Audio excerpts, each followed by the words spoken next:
সম্মানিত এলাকাবাসী, সেহরি খাওয়ার সময় হয়েছে, উঠুন। সেহরি খাওয়ার সময় হয়েছে, উঠুন। উঠে সেহরি খেয়ে নিন। আর মাত্র 20 মিনিট সময় বাকি আছে। এবার আমি পুরো 30টা রোজা রাখবো। এই আমিন, উঠো, তাড়াতাড়ি উঠো, সেহরি খেতে হবে।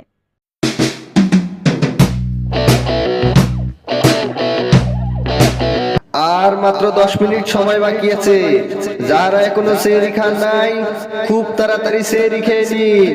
আর মাত্র 10 মিনিট সময় বাকি আছে।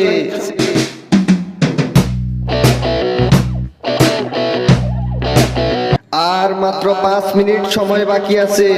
সালাদ কই? এখন সালাদ টালাদ খাইতে হবে না, এখন যা দিছে তা দিয়ে তাড়াতাড়ি খেয়ে নাও, শেষ করো খাবার, না হয় পরে সময় পাবে না। এবার আমি পুরো 30টা রোজা রাখবো। দেখ